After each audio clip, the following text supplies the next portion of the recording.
Te saludo con la paz del Señor, mi querido estudiante del Instituto Filadelfia Sur. Estamos llegando a la última materia de este año, al último libro de esta temporada de estudio, y vamos a estar estudiando el libro del Nuevo Testamento, Apocalipsis, que es el último libro y es para mí el más extraordinario. ¿Por qué? Porque nos habla precisamente de una revelación del futuro. Es un libro de profecía, es un conjunto que reúne 7 cartas. Apocalipsis es una palabra griega que se traduce como revelación. Eso se encuentra en el capítulo 1, versículo 1, y es el libro que nos revela precisamente el futuro, no solo de la iglesia, sino también del mundo. La esencia de este contenido precisamente nos habla de 5 asuntos importantes que tiene este libro de revelación. Esos 5 asuntos o esos 5 puntos importantes son: número 1, nos habla de la revelación de Jesucristo.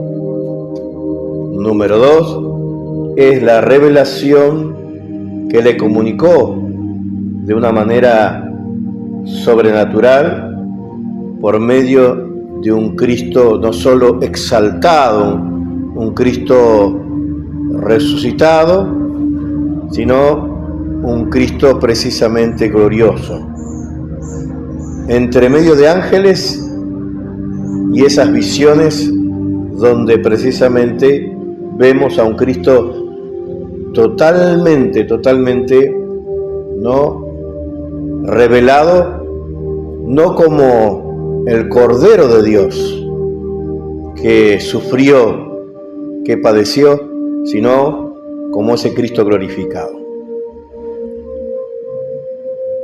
El autor Juan recibió estas visiones, porque no es solo una visión, ¿no? Estas visiones en este contexto, en este mensaje apocalíptico, mientras él estaba exiliado en la isla de Patmos, que quedaba a 80 kilómetros del suroeste de Éfeso. Los destinatarios originales fueron precisamente 7 iglesias de la provincia de Asia. Eso se encuentra en el capítulo 1, que lo podemos precisamente ir analizando a medida que vayamos avanzando. El autor del libro es Juan. La fecha aproximada es entre el año 90 y 96 después de Cristo.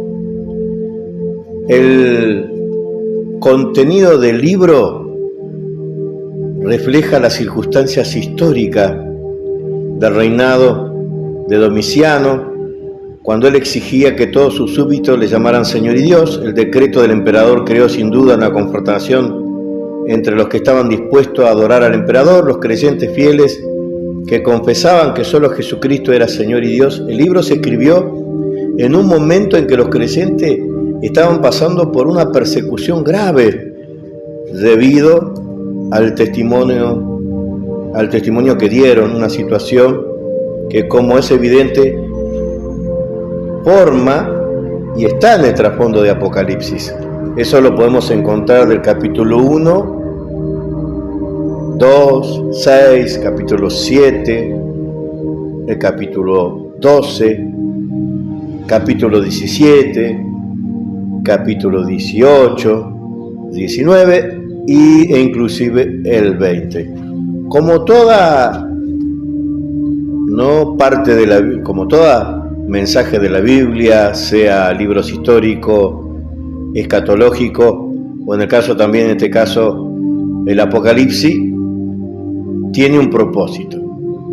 En el mensaje o las cartas a las 7 iglesias tiene un propósito triple. Primero, revelan lo que ocurría, no las desviaciones graves de aquella época que tuvieron que los cristianos enfrentar, ¿no?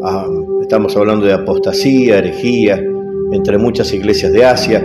Juan escribe de parte de Cristo para reprender precisamente a aquellos que se habían desviado y se habían acomodado inclusive al pecado, y a través de este mensaje llamarlos al arrepentimiento y a volver a su primer amor. Segundo, en vista de que, como dijimos anteriormente, había persecución, también el Apocalipsis habla precisamente para inspirar a aquellos que estaban siendo perseguidos, a inspirarlo a una fidelidad, o sea, a permanecer fieles, inclusive, si es necesario, hasta la muerte. Y tercero, finalmente, el autor escribió para dar a los creyentes toda, de aquella época, darle precisamente una perspectiva de Dios, darle esperanza.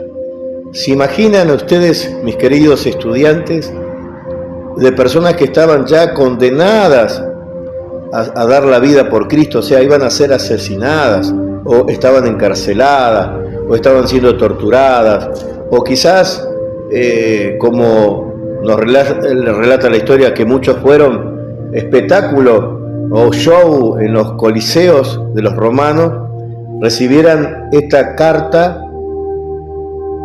para decirles que a pesar de que su vida estaba en peligro, ellos tendrían que tener la esperanza precisamente de la resurrección. Entonces, ahí podemos encontrar, un mensaje bien claro respecto a que ellos debían tener, una actitud vencedora y permanecer fieles, aun si la muerte precisamente era el pago por su fidelidad. Hay, como en todo libro, una visión panorámica. Este mensaje profético de este libro se utilizan muchos símbolos, muchas imágenes que son espectaculares, simbolismo, que son bien del Apocalipsis, y que cuando estudiamos el mes pasado el libro de Daniel, decíamos que Daniel precisamente nos iba a dar una idea y nos iba a hacer entrar en escena para poder entender mejor, nos iba a dar llave de comprensión para entender el libro de Apocalipsis. Es un mensaje hermosísimo que precisamente presenta a Cristo, o la función que tiene Cristo como el Cordero inmolado. Eso se encuentra en el capítulo 5, como el Cordero que va a juzgar al mundo, que va a limpiarlo. Tiene imágenes simbólicas de Satanás como dragón, el anticristo como la bestia del mar, la bestia de la tierra, el falso profeta, la gran Babilonia, el Apocalipsis revela el centro de engaño mundial, satánico, y también va a revela el poder mundial que se va a manifestar precisamente en esa época que gracias a la misericordia y la gracia de Cristo, la iglesia estará precisamente en los cielos. Hay secciones principales, lo que nosotros llamamos, los que estudiamos la Biblia, como si la tenemos que poner en bosquejo. Una primera sección, en los primeros capítulos, del capítulo 1 al 3, habla de Juan cuando tiene esa visión del Cristo exaltado entre los candeleros, que son las iglesias, cuando comisiona a Juan para que escriba las cartas, precisamente a las iglesias que estaban en Asia Menor. Cada carta incluye precisamente una descripción que va a ir después, a medida ir revelándose aún más, proyecta para poder entender, están los símbolos en los primeros capítulos y después nos llevan y nos explica el mismo autor posteriormente en los capítulos posteriores. Hay énfasis en el número 7, también hay advertencia hay que tener siempre en cuenta esas advertencias a las iglesias que están precisamente en Asia, las advertencias. Después tiene una sección del capítulo 4 al 11, donde contiene visiones de lo que hay en el cielo, en la tierra, respecto al Cordero, su función, en la culminación de la historia. Comienza con una visión del tribunal majestuoso celestial, donde Dios se sienta entronizado en santidad y en esa luz inaccesible que nos revela el capítulo 4. Y el capítulo 5 nos habla precisamente de un libro sellado y nos habla precisamente del destino.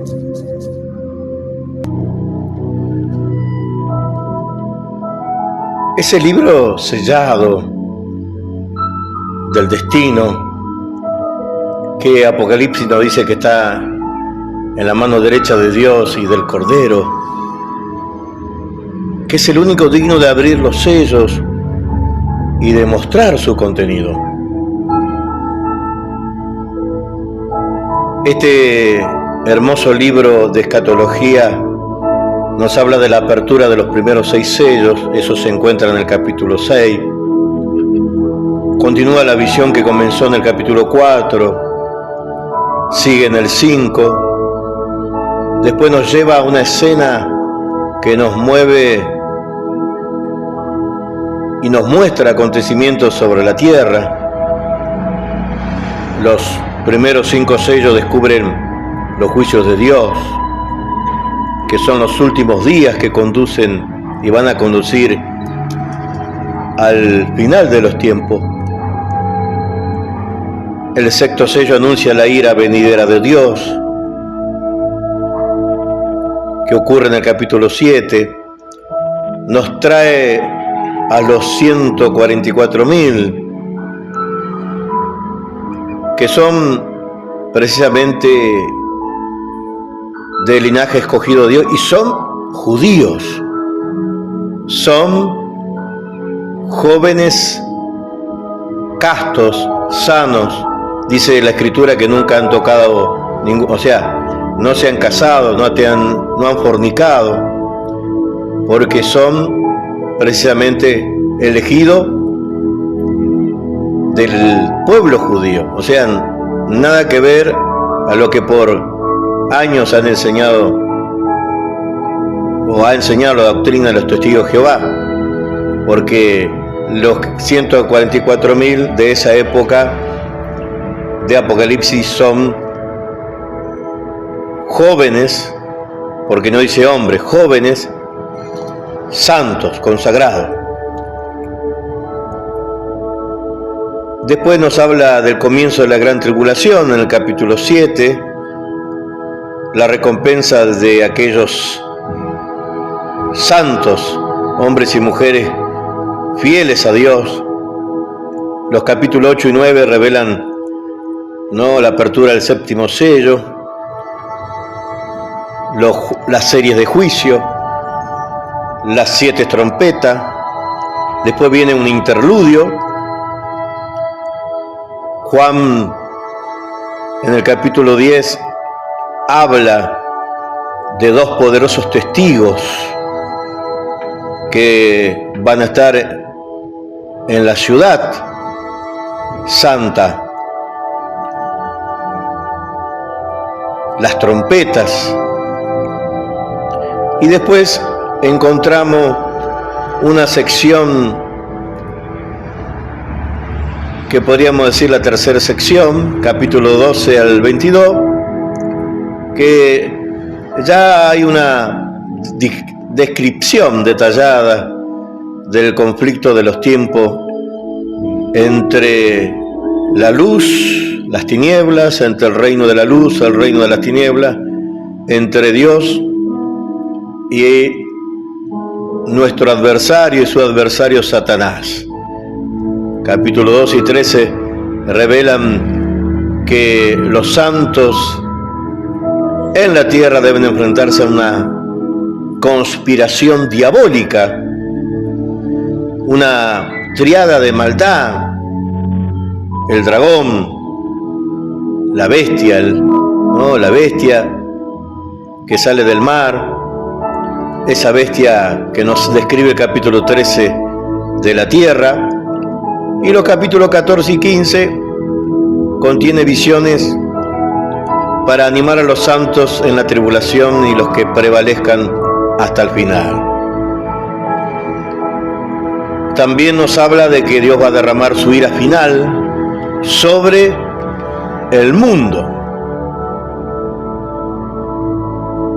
La ira de Dios, la justa ira de Dios. El capítulo que son los juicios, ¿no? Esos 7 juicios de la copa.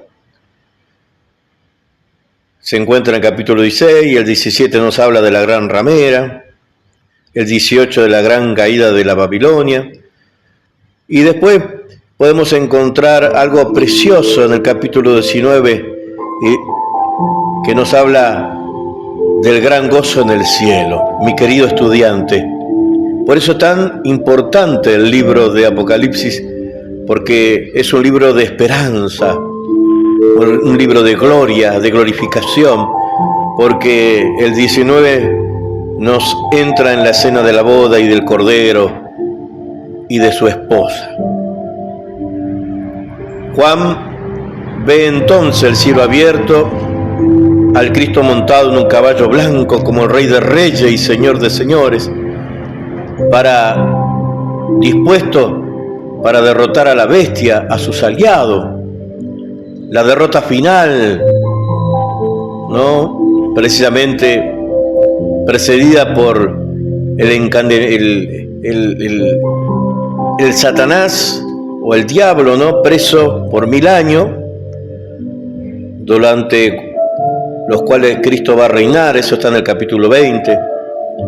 Después, parece lamentablemente ilógico, pero la Biblia lo anuncia, que va a ser no soltado a Satanás, se lo suelta a Satanás por un breve tiempo para probar a los moradores de la tierra, ¿no? Aquellos que se encuentren habitando, para probarlos, para probar nuevamente su fidelidad, ¿no?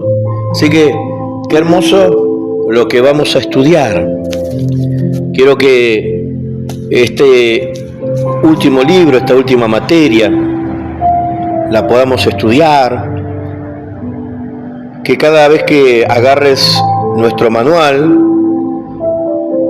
también la Biblia, que te tomes 60 minutos en algún rincón para que puedas estudiarlo en oración, en devoción, para que el Señor te muestre y te revele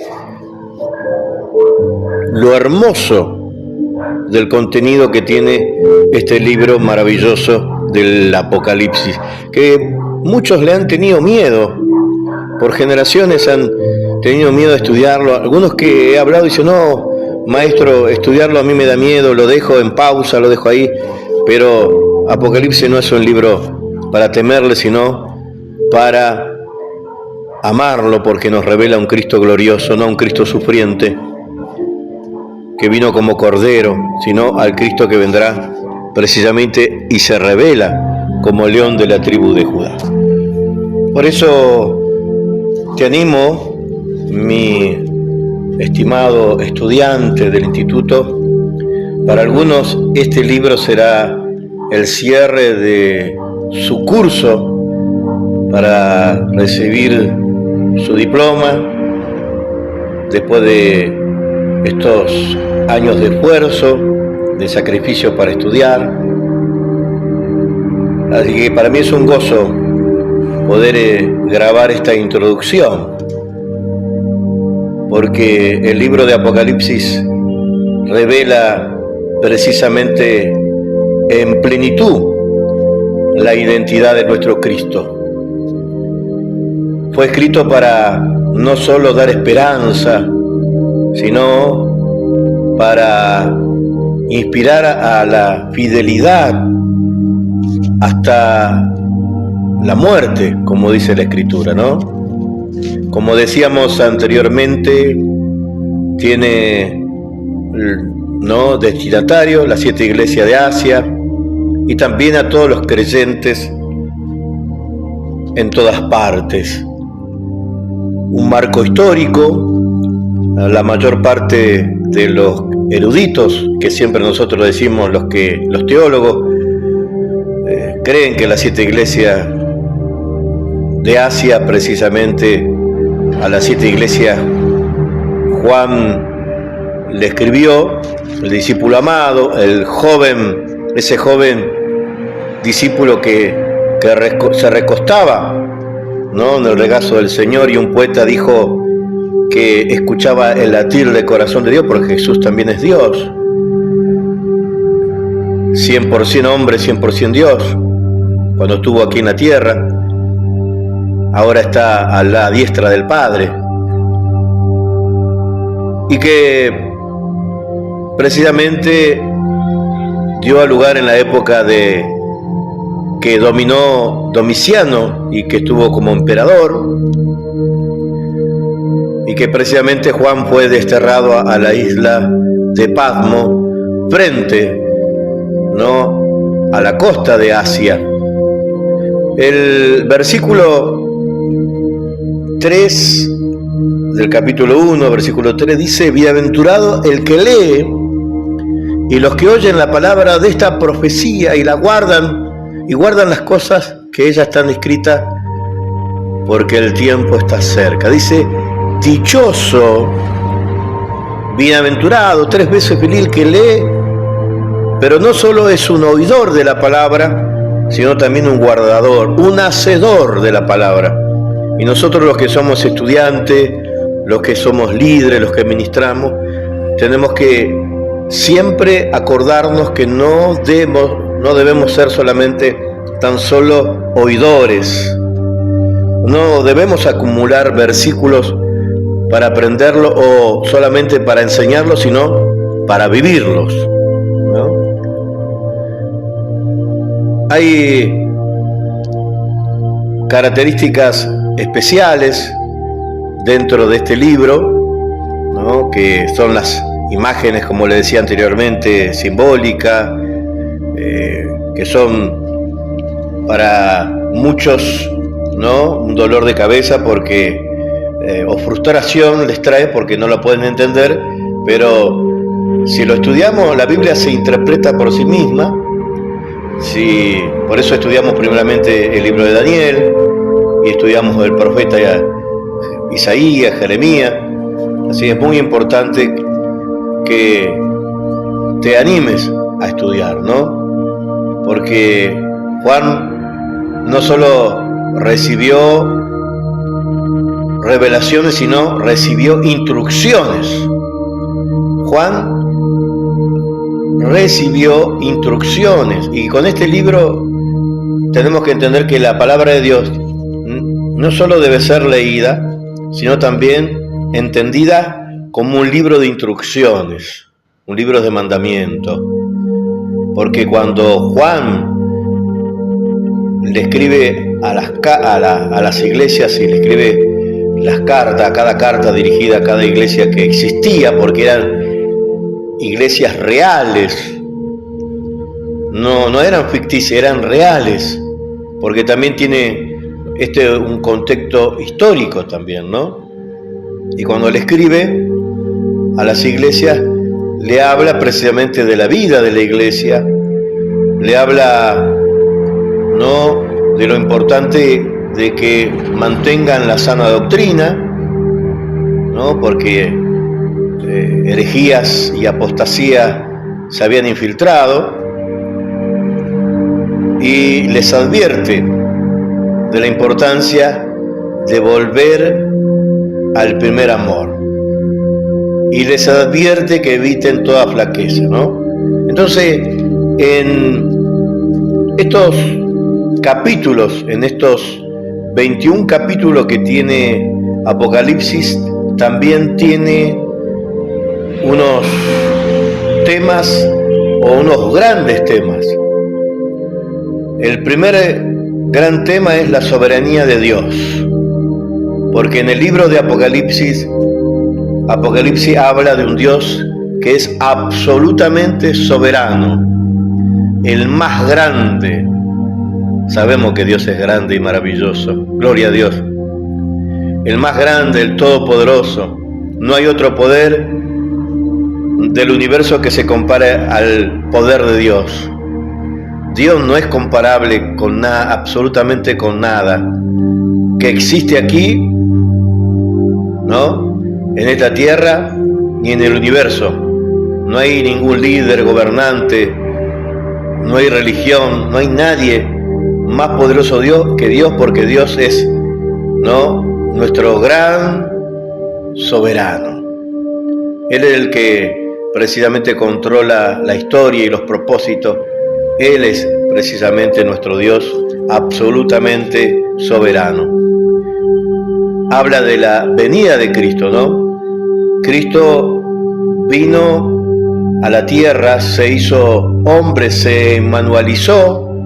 Los que estudiamos la Escritura, el Nuevo Testamento, nació, ¿no?, estuvo precisamente en el vientre de María, nació en un humilde pesebre, allí en Belén de Judá, vino como un cordero, que simbolizaba, como dijo Juan, este es el Cordero de Dios, que quita el pecado del mundo, ¿no? Vino, ¿no?, como sacrificio perfecto por nuestros pecados, sufrió, padeció, murió, resucitó, gloria a Dios, pero Él no volverá de esa misma manera. No va a venir a que lo abofeteen, no va a venir a que lo golpeen y le escupan en la cara, no.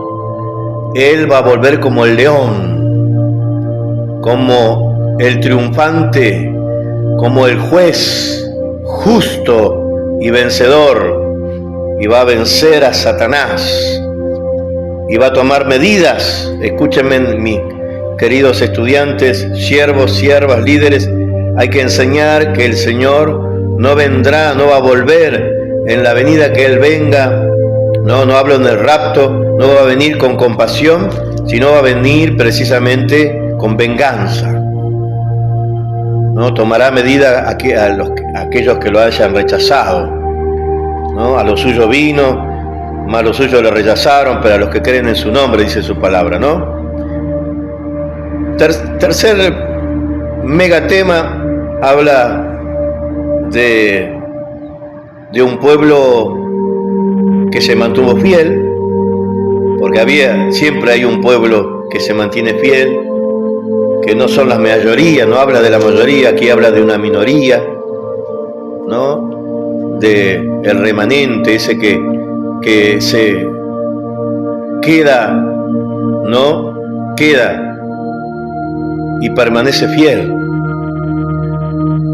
de ese pueblo que mantuvo, a pesar de la persecución, que no tiene nada que ver ahora, de esos cristianos que porque llueve, porque hace frío, porque hace calor, porque no tienen cargada la sube, porque tienen problemas diarios, dejan de ser parte del pueblo fiel y abandonan esa generación de cristal, sino de esos amantes de Cristo, de este pueblo fiel a Cristo, que a pesar de todo, a pesar de las torturas, a pesar del hambre, siguieron fieles a Jesús.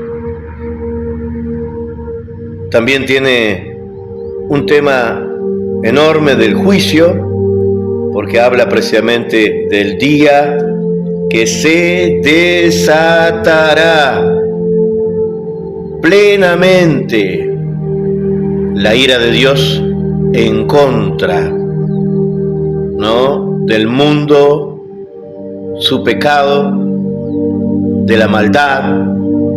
Dios va a pedir cuenta. Dice la Escritura que hasta los muertos serán resucitados y se abrirá el libro también, el libro de la memoria, y se juzgará precisamente también a la humanidad. Satanás será derrotado con todas sus huestes, las religiones falsas serán destruidas y solo se premiará a los fieles con vida eterna. A los fieles. Nosotros, la Iglesia, por fe ya hemos sido raptada y estamos precisamente en la entrega de coronas. Y por último, hablará de un cielo nuevo y una tierra nueva, porque esto va a ser purificado, limpiado, se le pasará la escoba y todos los creyentes viviremos con Él para siempre en perfecta paz y seguridad.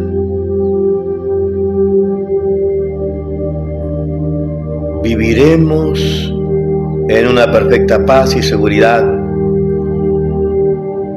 porque es una promesa de Apocalipsis para los fieles. Un futuro glorioso, maravilloso, un futuro precioso, un futuro de adoración en el cielo. Qué maravilloso, ¿no? Porque nuestra gran esperanza se hará realidad. Dejará de ser promesa, porque Cristo lo prometió, para ser una realidad celestial, una realidad eternal.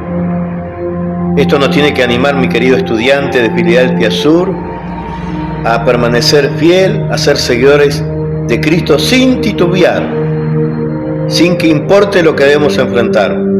Tenemos que alentarnos, y si vamos a estudiar este libro, vamos a estudiarlo juntos, y si tenés la oportunidad de enseñarlo y ministrarlo, a que la Iglesia de Jesucristo en estos tiempos vuelva al primer amor que nos habla Apocalipsis. Que Dios te bendiga, que Dios te acompañe y siga.